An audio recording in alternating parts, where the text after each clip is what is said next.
Hello and hi, welcome to the channel being persistent. जो हम series continue कर रहे थे, इसका पहला पार्ट जो हमने लिया था वो रिसर्च एप्टीट्यूड से रिलेटेड था। आज हम हायर एजुकेशन के कुछ एमसीक्यूज़ लेने वाले हैं, या पीवाईक्यूज़ आप बोल सकते हो। आज के पार्ट में हम हायर एजुकेशन के कुछ पीवाईक्यूज़, प्रीवियस ईयर क्वेश्चंस लेने वाले हैं, कि जिसके थ्रू आपको हायर एजुकेशन से रिलेटेड कौन से टॉपिक्स पे सवाल पूछे जाते हैं उसके बारे में आइडिया आ जाएगी। ठीक है, सो चैनल से इसी तरह से जुड़े रहने के लिए thank you so much. And channel को ज़रूर लाइक कीजिए, सब्सक्राइब कीजिए एंड अपने दोस्तों के साथ शेयर कीजिए। सो शुरुआत करते हैं हायर एजुकेशन के पीवाईक्यूज़ का। जो पहला क्वेश्चन है वो है कि which one of the following councils has been disbanded in 2013।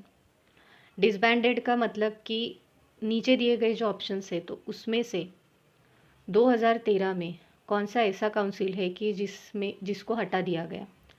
Distance education council, national council for teacher education, national council of educational research and training NCERT, या national assessment and accreditation council NAAC। तो NAAC तो अभी है, हमें पता है। NCERT भी है, जिसके थ्रू बहुत से स्कूल के स्टूडेंट्स का सिलेबस तैयार किया जाता है। NCTE भी है, बट जो डिस्टेंस एजुकेशन काउंसिल है वो अभी हटा दिया गया है।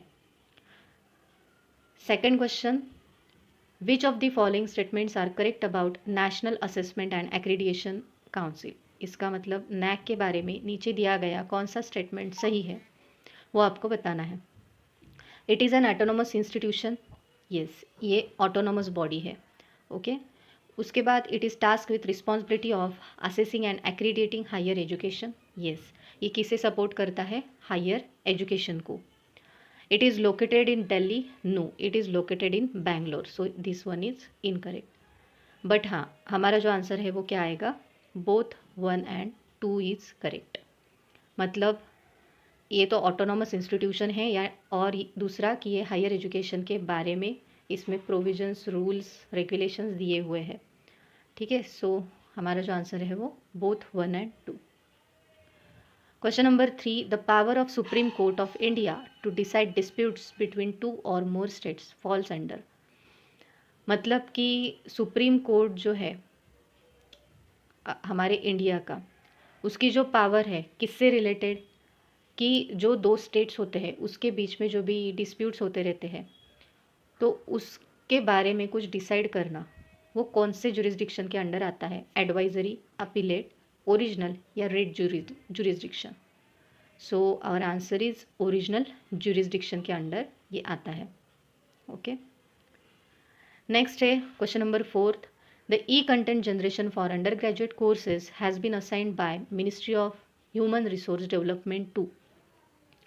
मतलब जो स्टूडेंट्स के लिए ई कंटेंट डेवलप करना होता है, कौन से स्टूडेंट्स के लिए, अंडर ग्रेजुएट, ओके, जिनका ग्रेजुएशन अभी कंप्लीट नहीं हुआ है, तो इस तरह के जो स्टूडेंट्स हैं, तो मिनिस्ट्री ऑफ ह्यूमन MHRD ने ये जो अथॉरिटी है ये किसको दी है, INFLIBNET, consortium for educational communication, national knowledge commission, या Indira Gandhi national open university.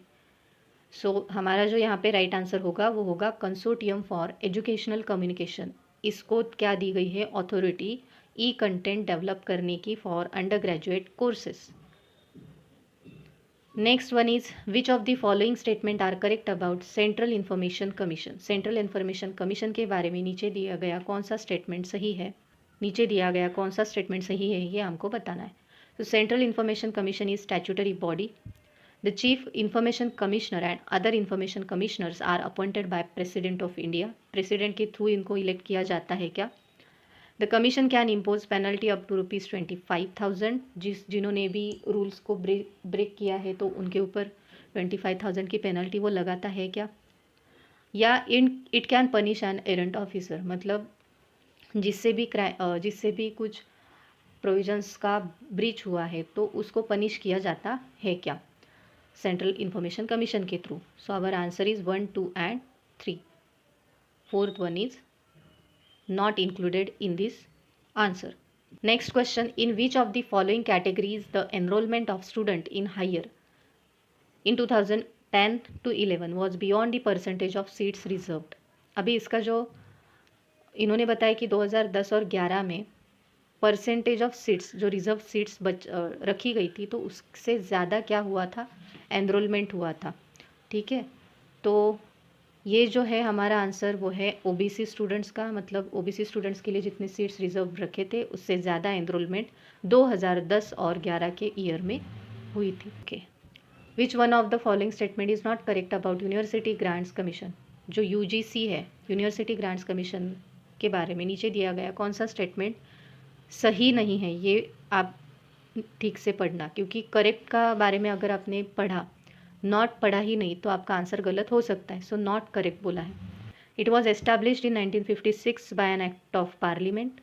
It is task with promoting coordinating higher education. It receives plan and non-plan funds from central government, and it receives funds from state government in respect of state universities. So state government से fund collect किया जाता है, किसके लिए, state universities से, तो ये गलत है। ठीक है, बट ये 1956 में एस्टैब्लिश्ड हुआ था। उसके बाद हायर एजुकेशन के बारे में जो भी चीज़ें हैं तो वो यूजीसी के अंडर आती है। ठीक है, मतलब यूजीसी एक ऐसी अथॉरिटी है कि इसके अंडर स्टेट में या पूरे देश में जो भी कॉलेजेस एंड यूनिवर्सिटीज़ है तो उसका सारा रेगुलेशन यूजीसी के थ्रू होता है। It receives plan and non plan, मतलब क्या, फंड्स कहाँ से मिलता है यूजीसी को, सेंट्रल गवर्नमेंट से, तो ये आएगा ही नहीं। ओके, आई होप आपको आंसर क्लियर हो गया होगा। Next question, which of the following are central universities. नीचे दिए गए जो यूनिवर्सिटीज़ के नाम है उसमें से सेंट्रल यूनिवर्सिटीज़ कौन सी है। सो हमारा जो आंसर है वो है 1, 2 and 3। These are the central university, but Kurukshetra university ये हरियाणा की स्टेट यूनिवर्सिटी मानी जाती है। Okay, so 1, 2 and 3 is our right answer. Next, education as subject of legislation figures in, मतलब कौन सी लिस्ट में एजुकेशन इस सब्जेक्ट को जो है आप बोल सकते हो कि स्थान दिया हुआ है। यूनियन लिस्ट में दिया है, स्टेट लिस्ट में दिया है, कॉन्करेंट में दिया है, या रेसिडियरी पावर्स में दिया है। तो हमारा जो राइट आंसर है कॉन्करेंट लिस्ट में एजुकेशन को दिया गया है। हम देखते हैं कि सेंट्रल गवर्नमेंट की जो, मतलब यूनियन लिस्ट किसकी होती है, सेंट्रल गवर्नमेंट की होती है। उसमें कौन से सब्जेक्ट्स आते हैं, डिफेंस आता है, banking, currency, foreign affairs and communication. These are the subjects in the union list. Concurrent में क्या क्या आता है, कॉन्करेंट का मतलब है कि स्टेट और सेंट्रल दोनों में जो सब्जेक्ट्स आते हैं वो कॉन्करेंट में आते हैं। जैसे कि एजुकेशन है, मतलब कुछ प्राइवेट यूनिवर्सिटीज़ भी है, कुछ पब्लिक यानी सेंट्रल यूनिवर्सिटीज़ भी है। फॉरेस्ट, उसके बाद है trade, marriage, adoption and succession. These are some subjects which are included in concurrent list. उसके बाद है स्टेट। स्टेट के केस में मतलब स्टेट का जिस सब्जेक्ट्स पे पावर होता है वो कौन से है, पुलिस, उसके बाद trade, agriculture and irrigation. Okay, so I hope आपको आंसर क्लियर हो चुका होगा। नेक्स्ट क्वेश्चन है, विच of the following university has adopted Meta university concept. नीचे दिए गई जो यूनिवर्सिटीज़ है उसमें से कौन सी यूनिवर्सिटी ने मेटा यूनिवर्सिटी का जो कंसेप्ट है उसको अडॉप्ट किया है। तो असम यूनिवर्सिटी, दिल्ली यूनिवर्सिटी, हैदराबाद या पौंडीचेरी यूनिवर्सिटी। सो हमारा जो राइट आंसर है वो है दिल्ली यूनिवर्सिटी। तो देखते हैं मेटा यूनिवर्सिटी क्या होती है। एक्चुअली मेटा यूनिवर्सिटी में क्या होता है कि जो स्टूडेंट्स होते हैं तो एक यूनिवर्सिटी से दूसरी यूनिवर्सिटी की तरफ वो शिफ्ट हो सकते हैं या मूव हो सकते हैं।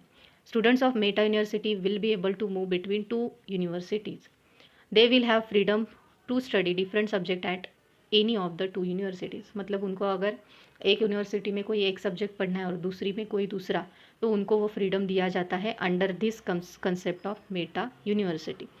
The faculty and resource will be shared, मतलब क्या कि जो भी एक्सपर्ट्स है या जो भी टीचर होंगे तो वो शेयर किए जाते हैं। To begin with DU and Jamia Millia Islamia are coming together to set up meta university. ठीक है, मतलब कि ये जो दो यूनिवर्सिटीज़ है, जामिया मिलिया एंड DU, तो ये दोनों मिलके मेटा यूनिवर्सिटी का जो कॉन्सेप्ट है उसको अभी सेटअप करने जा रहे हैं with course called masters in mathematics education. Prime minister Manmohan Singh had first talked about in, मतलब क्या कि ये बहुत पहले मनमोहन सिंह जी ने ये कॉन्सेप्ट दिया था। सो आई होप आपको मेटा यूनिवर्सिटी का कॉन्सेप्ट समझ में आ गया होगा जो कि दिल्ली यूनिवर्सिटी ने अडॉप्ट किया है। Last question, which of the following statement are correct about central university के बारे में नीचे दिए गए कौन से जो ऑप्शन है वो सही। Central university is establish under an act of parliament. The president of India acts as visitor of university, मतलब जो प्रेसिडेंट होते हैं राष्ट्रपति, तो वो यूनिवर्सिटी के विजिटर होते हैं। President has power to nominate some member to executive committee और board of management of university, मतलब प्रेसिडेंट के पास पावर होती है कि वो क्या करने वाले हैं, जो यूनिवर्सिटी का बोर्ड और मैनेजमेंट होता है तो उनके जो मेंबर्स होंगे उनको सिलेक्ट करने का। President occasionally presides over meetings of executive committee और कोर्ट, मतलब क्या कि जो मीटिंग्स रहती है मेंबर्स की तो वो वहाँ पे प्रेजेंट रहते हैं ओकेजनली। ठीक है, तो हमारा जो यहाँ पे आंसर रहेगा वो होगा 1, 2 and 3। Central university is establish under act of parliament, yes. Visitor होते हैं वो यूनिवर्सिटी के एंड उनके पास ये पावर भी होती है कि वो मेंबर सिलेक्ट कर सकते हैं कमेटी या मैनेजमेंट के। 4 जो ऑप्शन है वो यहाँ पे नहीं आएगा। सो आई होप आज के जो क्वेश्चंस थे 11 क्वेश्चंस हमने लिए हायर एजुकेशन से रिलेटेड, तो आपको एक अंदाज़ा आ गया होगा कि किस किस टॉपिक से रिलेटेड आपको सवाल पूछे जा सकते हैं। आपको स्टेट यूनिवर्सिटी के नंबर्स पूछे जा सकते हैं करंट डेटा के बेसिस पे, डीम्ड यूनिवर्सिटी कितनी होती है, सेंट्रल यूनिवर्सिटीज़ कितनी होती है, तो ये सारा डेटा। उसके बाद जो छोटी छोटी कॉन्सेप्ट्स है जैसे कि मेटा यूनिवर्सिटी के बारे में हमने देखा, तो इस तरह का हायर एजुकेशन का पार्ट आ सकता है। उसके बाद अलग अलग जो कमीशंस, कोठारी कमीशन के ऊपर बहुत सारे सवाल पूछे जाते हैं, तो उसके ऊपर भी आपको अलग अलग MCQs और PYQs की प्रैक्टिस करनी होगी। तो ये सारे जो क्वेश्चंस आज हमने लिए, ये इसके थ्रू आपको एक आइडिया आएगा, इसलिए कि जैसे कौन से टॉपिक्स है इम्पोर्टेंट कि जिसके ऊपर आपको फोकस करना है। सो इसी तरह से चैनल के साथ जुड़े रहिए। Thank you so much for the support and have a great day ahead.